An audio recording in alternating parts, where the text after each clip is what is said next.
शासन पिता भगवान महावीर स्वामी के चरणों में कोटि कोटि वंदन। असीम असीम उपकारी सभी ज्ञानी गुरु भगवंतों के चरणों में कोटि कोटि वंदन। मोक्षगामी सभी आत्माओं को जय जिनेंद्र। आज जो हम बात करने जा रहे हैं वह है राग और द्वेष। अब राग ज़्यादा खतरनाक है या द्वेष ज़्यादा खतरनाक है? तो सभी के मन में तो यही आंसर आएगा कि द्वेष ज़्यादा खतरनाक है राग से, क्योंकि हम जो भगवान ने राग के बारे में हमें बतलाया है, अगर वह हम समझते हैं तो राग भी एक कर्म बंधन का कारण बनता है और वो बहु परंपरा बढ़ाने वाला हो सकता है। इसीलिए राग को भी समझना बहुत ज़रूरी है। जैसे भगवान ने 3 प्रकार के राग सभी को सामान्यता होते ही है। जो एक है वह है काम राग। काम राग यानी मेरी इच्छाएं, मेरे जो शरीर के प्रति या मेरी जो सभी भौतिक इच्छाओं को पूर्ण करने के लिए मेरे मन में उसके प्रति जो भाव होते हैं वह है काम राग। दूसरा है स्नेह राग। स्नेह यानी व्यक्ति व्यक्ति के प्रति, एक दूसरों के प्रति, पदार्थों के प्रति जो राग होता है या लगाव होता है उसे स्नेह राग कहा जाता है। और तीसरा है दृष्टि राग, यानी परमात्मा के वचन या परमात्मा का ज्ञान या परमात्मा का मार्ग उससे विपरीत मेरा ज्ञान, मेरे विचार उस पे ही ज़्यादा आग्रह रखना, उसे दृष्टि राग कहा गया है। अब जो राग है वो राग के अगर दूसरे शब्दों में हमें वर्णन करना है तो वह है इच्छा, स्नेह, मूर्छा, काम, तृष्णा, अनुराग। और ये जो सभी है वो राग के ही दूसरे क्या है, रूप है। ऐसे ही अगर द्वेष के बारे में हम देखते हैं, क्योंकि जैसे हमने देखा कि मनपसंद व्यक्ति, परिस्थिति, वस्तु, पद, प्रतिष्ठा के प्रति हमें अगर अनुकूलता मिलती है तो वहाँ पे हमें राग होता है। लेकिन इससे विपरीत कोई भी व्यक्ति, वस्तु, परिस्थिति के प्रति प्रतिकूलता मिलती है और उनके प्रति प्रतिकूलता मिलने से घृणा, ईर्ष्या, अरुचि के भाव बताते हुए जो व्यक्ति और में एक आक्रोश आ जाता है और उसकी वजह से जो भाव होते हैं उसे द्वेष कहा गया है। तो ये जो राग और द्वेष की परंपरा को समझने के लिए दोनों में जो डिफरेंस है वो डिफरेंस को समझना भी बहुत ज़रूरी है। और द्वेष जैसे कहा गया है क्योंकि जाति द्वेष होता है, ईर्ष्या द्वेष होता है, गुण द्वेष होता है, ऐसे अलग अलग प्रकार के द्वेष कहे गए हैं। तो जाति द्वेष में हम देखेंगे कि चूहा बिल्ली होता है, सर्प नोलिया होता है, जो एक दूसरों से जाति से ही वैर होता है। दूसरा होता है ईर्ष्या द्वेष, यानी किसी की सक्सेस देखने के बाद उसके प्रति हमारे मन में जो ईर्ष्या आती है उसकी वजह से हमारे मन में उसके प्रति द्वेष भाव हो जाते हैं। गुण द्वेष यानी किसी की अच्छी क्वालिटी देखने के बाद उसके प्रति हमें एक मूर्छा भाव आता है और ऐसे लगता है कि जो हमारे से ऊपर है उसके प्रति हम उसकी सक्सेस जो है वो सह नहीं पाते हैं और उसकी वजह से भी हमारे मन में उनके प्रति द्वेष आ जाता है। तो ये जो राग और द्वेष की परंपरा हम हमारे संसार में सभी में देखते हैं, सराउंडिंग में ये सब हमारी रोज के अनुभव में आता ही है। कहाँ पर राग की परंपरा कम है तो कहाँ पर द्वेष की परंपरा कम है, कहाँ पर राग की परंपरा लंबे समय तक चलती है तो कहाँ पर द्वेष की परंपरा लंबे समय तक चलती है। लेकिन राग और द्वेष जितना हम कम अगर करते हैं तो हमारे कर्म बंधन भी ऑटोमेटिक कम हो जाते हैं। राग और द्वेष दोनों के परिणाम दुखदायी ही होते हैं। जब किसी से राग होता है तो सहज ही उसके प्रति हमें अपेक्षा और अमुक इच्छा की तृप्ति की अपेक्षा उससे होती है। और जैसे राग द्वेष के कारण हमारे में आकुलता, व्याकुलता क्रिएट होती है। दोनों में फर्क सिर्फ इतना ही है कि राग है वो चूहे का, जैसे कहते हैं ना कि चूहे का जहर वो स्लो पॉइजन होता है, और वो राग है। और जो सर्प का पॉइजन है वो एकदम कैसे होता है, तेज फुकार के जैसे विष फैलाता है। ऐसे द्वेष का क्या होता है, वो विष जैसे कहा गया है, वह द्वेष कहा जाता है। जहाँ अपना मालिकी भाव होता है वहाँ पर अधिकार भाव अपने आप आ जाता है, और जहाँ पर अधिकार भाव आ जाता है वहाँ पर कहते हैं कि अपेक्षा सहजता से आती है, और जब अपेक्षा भंग होता है तभी वह द्वेष का कारण बन जाता है।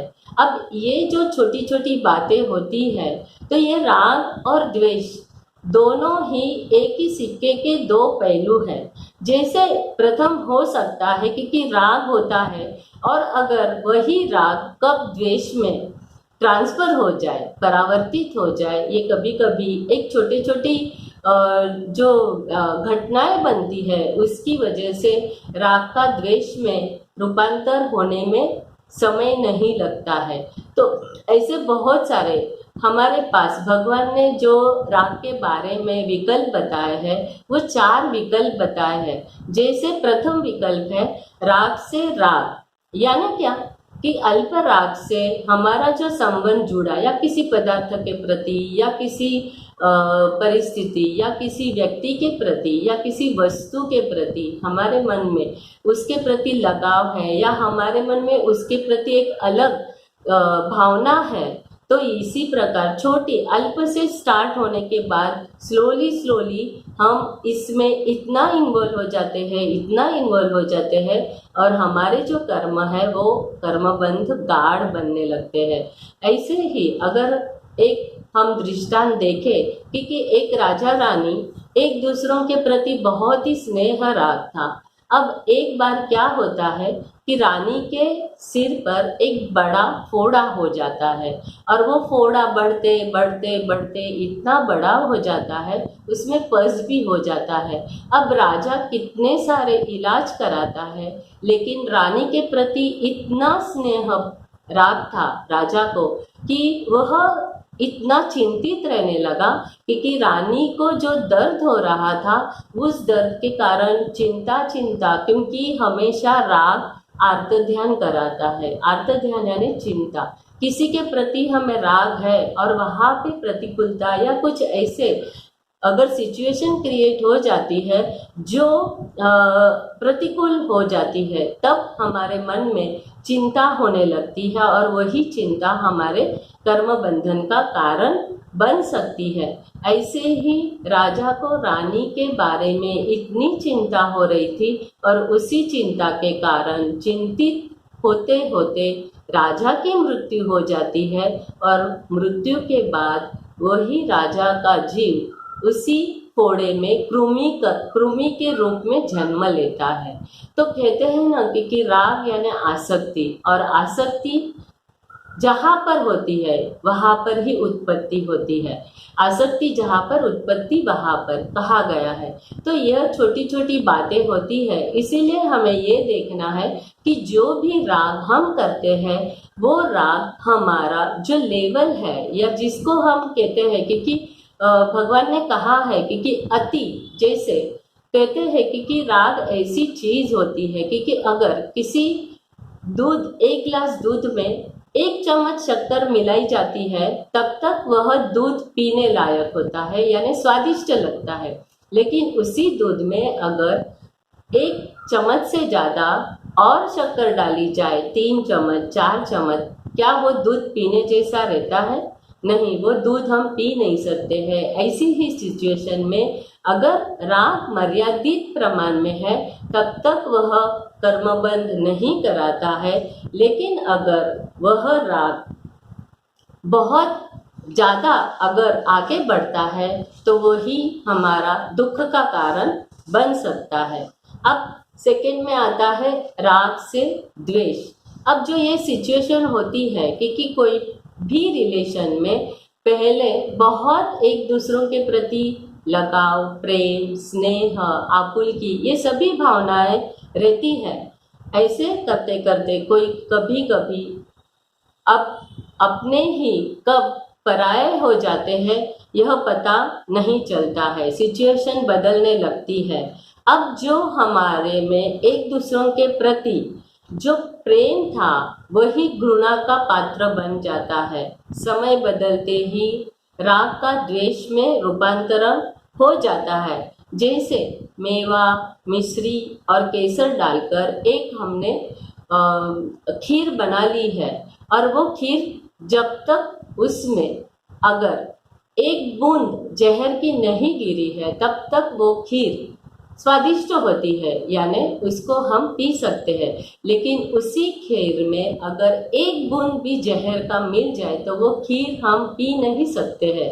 ऐसे ही जो परिवार में या समाज में जो भी हमारे साथ अगर जो पहले संबंध थे उसमें शंका का विष मिल जाता है तो सभी जो पहले गौरव लगता था जिसके प्रति वो ही गौरवहीन लगने लगता है। और जैसे हम कहते हैं कि शादी के प्राथमिक अवस्था में पति पत्नी को तो ऐसे ही लगता है कि एक दूसरों के प्रति राग भाव होते हैं, और अब एक दूसरों के बिना जीने की संभावना भी अशक्य लगने लगती है। लेकिन कुछ समय के बाद दोनों के बीच में जो कटुता उत्पन्न होती है और वो अलग अलग शंका के कारण एक दूसरों के बीच में दरार खींच देती है और वह स्नेह राग द्वेष में परिणत हो जाता है। स्नेह राग के कारण एक दूसरों के प्रति जिनके प्रति हम कोमल थे उतने ही द्वेषवश कठोर बन जाते हैं। आज सारे विश्व में अगर हम सिचुएशन देखते हैं तो 90% जो घटनाएं घट रही है वह इसी प्रकार के, यानी प्रथम राग होता है और बाद में वही राग द्वेष में रूपांतरित हो दिखाई दे रहा है। घर में बहुत बार कुछ लोग एक दूसरों के प्रति स्नेह राग रहे इसके लिए ही शुभ भाव करते रहते हैं और उसी दिशा में वह प्रयत्नशील भी रहते हैं। फिर भी अब जो ये स्नेह राग होता है ना, वो क्या होता है कि शंका की वजह से कांच के बर्तन की तरह हल्का सा धक्का लगते ही जैसे कांच टूट जाता है, वैसे ही इन संबंधों में अब जरा भी शंका आ जाती है तो द्वेष का धक्का लगकर ये जो संबंध होते हैं वो जख्मी बन जाते हैं। जैसे कहा जाता है कि समाज में अलग अलग संबंध जैसे पति पत्नी है, सास बहू है, देवरानी जेठानी है, उसके पहले उनमें जो पहले राग था वह परस्पर लेन देन अपेक्षा के अवसर पर बहुत बार कटु शब्दों का प्रयोग अगर हो जाता है तो एक जो वातावरण है वो वातावरण ही बदल जाता है और दोनों पक्ष जिंदगी भर अब एक दूसरों से बोलने या एक साथ बैठने के लिए भी राजी नहीं होते हैं। एक दूसरों के प्रति अब वो अजनबी बन जाते हैं। इसी ऐसे एक जो पहले राग था वो द्वेष में यहाँ तक रूपांतरित हो जाता है। अब तीसरे प्रकार का जो बताया गया है इसमें विपरीत कहा गया है कि द्वेष से राग में रूपांतर। ये जो कहा है यह जो दूसरे तीन जो प्रकार है इससे अच्छा है, क्योंकि ये निगेटिव से पॉजिटिव ले जाने वाला राग होता है, यानी द्वेष से राग। यानी कोई लोग समझ जाते हैं, वो पाप भीरू होते हैं और कर्म बंधन से डरने वाले होते हैं, धर्म में रुचि रखने वाले होते हैं, सत्संग करने वाले होते हैं, समागम से उनको पता है कि यह अगर हम ऐसे कर्मबंध करेंगे तो ये हमें अगले भाव में हमें ही भुगतने पड़ेंगे। और उनकी कोशिश होती है कि चलो किस कारण से मतभेद हो भी गए तो उसको जल्दी से जल्दी उसको सॉल्व करने की कोशिश करते हैं। प्रेम से या क्षमा याचना से जो आदान प्रदान करने से हो सकता है उतनी कोशिश उनकी रहती है, और अगर वो क्षमा से वो मिट सकता है और फिर से राग में वो परावर्तित हो सकता है तो जो ये सब करने से इसके परिणाम हमें अच्छे ही मिलते हैं।